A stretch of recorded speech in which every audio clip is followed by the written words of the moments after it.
this whole thing started to occur in 2013. The FDA warned against this procedure, and that message was, this letter was sent actually to manufacturers of, and the FDA has no control on the manufacture of equipment, only on drugs.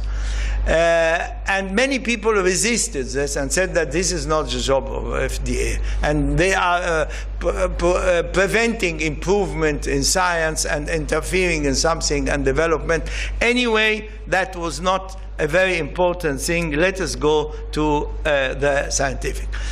We agree that this is a beautiful technique to study the 24 chromosomes.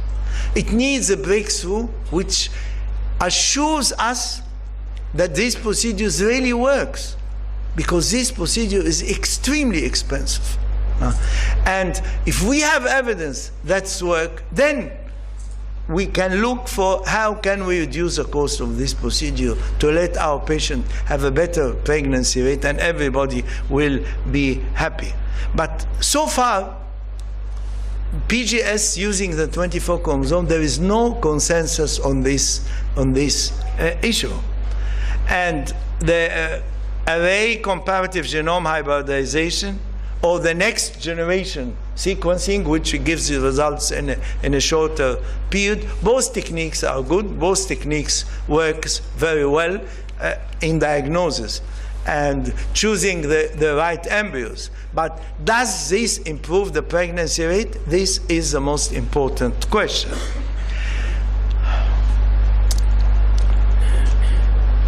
There are only 3 randomized studies on this issue, on studying the 24 chromosomes. And it was found that this technique improves the pregnancy rate. Not a very big improvement, but significantly increase the pregnancy rate in young and good prognosis patients only. However, in advanced maternal age, where you really have a problem, you want to improve the pregnancy rate, or patients with recurrent miscarriage, or repeated implantation failure, or patients who cannot fail 3 or 4 times, it does not work. So far, the randomized studies that in all these groups, these 24 chromosome studies does not give us an improvement in the pregnancy rate. It only works in the young, good prognosis patients, which I feel they don't really need to do that. They become pregnant on their own, or even with a simple IVF. But currently, there are 2 very large multicenter studies are ongoing. And these will answer this question properly, because maybe they will give us a positive answer. Then the next thing will be how to reduce the cost and to make it affordable to the patient. And simply this recent study in fertility and sterility, cost-effective analysis of PGS 24 chromosomes versus expectant management in patients with unexplained pregnancy loss. The patient who had 3, 4, 5 abortions, and she comes and she believes that this is the solution. I'll choose the good embryos for you. Study all the 24 chromosomes. And the patients were randomized to IVF and PGS for the 24 chromosomes, or leave her to get pregnant, because those patients have no infertility problem. They become pregnant on their own, but they abort. And the outcome was, the live birth rate was in this group 53% versus 67% if you leave the patient alone. And the clinical miscarriage rate here was 7% if you choose good embryos. Here was much higher, 24%. But the cost here was $45,000, and here was only $400, because this patient became pregnant on her own. So for repeated miscarriage, repeated implantation failure, we don't have an evidence from good. There are many studies which suggests that it works, but these studies are not high quality studies. I can tell you about something which I received yesterday. The ASRM is going to publish soon, not yet. They are taking the opinion leaders' opinion about a recommendation on PGS for the 24 chromosomes. I'm going to read the last thing. To date, there are very few studies directly comparing the specific laboratory techniques for assessing ploidy. Future studies are warranted to determine if any platform are superior. Important consideration about IVF are addressed. Further research, including cost effectiveness, the role and effect of cryopreservation, time to pregnancy, cumulative pregnancy rate, and to my mind, the most important thing are that many of these studies are randomizing patients on the day of the blastocyst.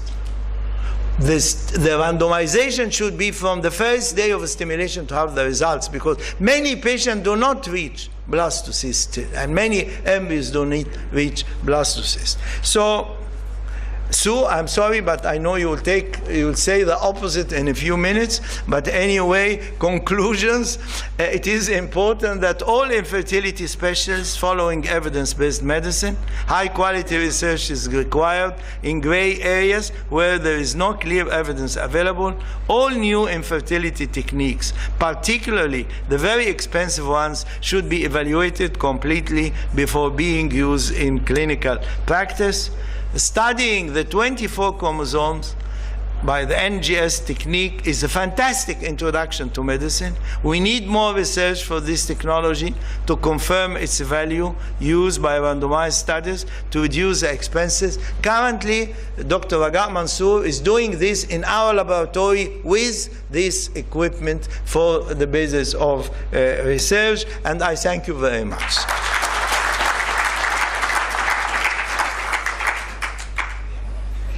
Thank you, Mohamed. Any questions for Professor Aboulghar? Yes. Lots of questions. You start at the beginning.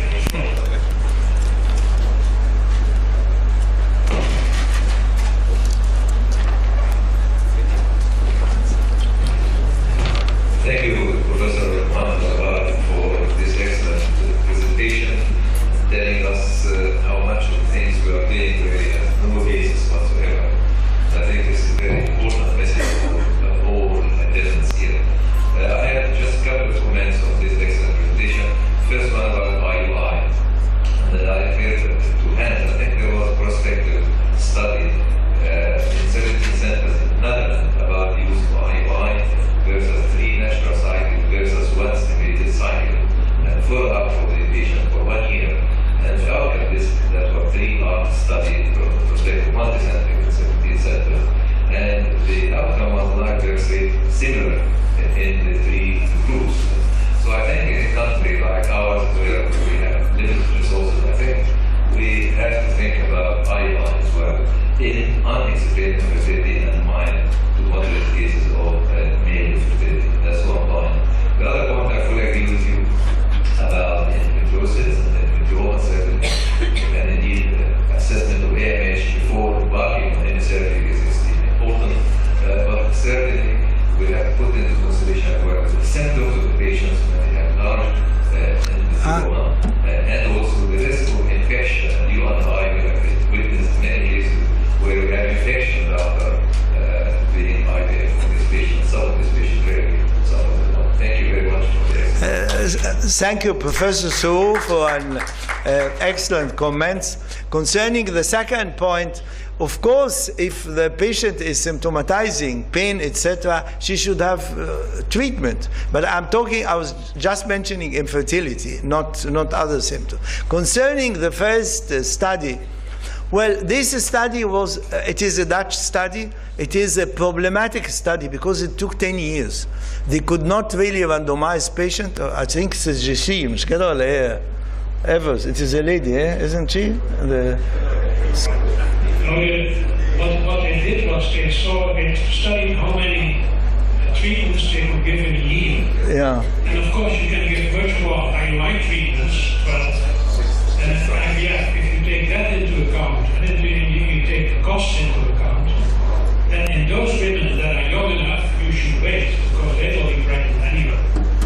Okay, thank you very much, Professor. Yes, thank you, Professor Aboulghar. You are amazing as usual. We know that patient with aneuploidy syndrome is a risky patient to develop preeclampsia. And if such patient included in IVF program, I think it will be more risky. So I can understand how can to stop or not to use aspirin as a preventive in prevention of preeclampsia in such patients. Thank you very much. I fully agree that these are risky patients and they are causing problems. But this is the evidence. Well, I want to give them everything to prevent problems, but the evidence tell me don't give. But go on and give aspirin is safe, cheap, and no problem. But the evidence say it doesn't work. Yeah, many questions, so short question. Who has the microphone has a question.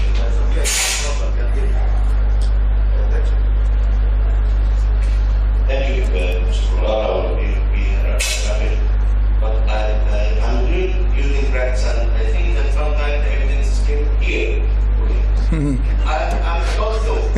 Yes. Sometimes, I'm going to have these 24 cell chromosomes. It's very nice. And I have another group say no, as you said.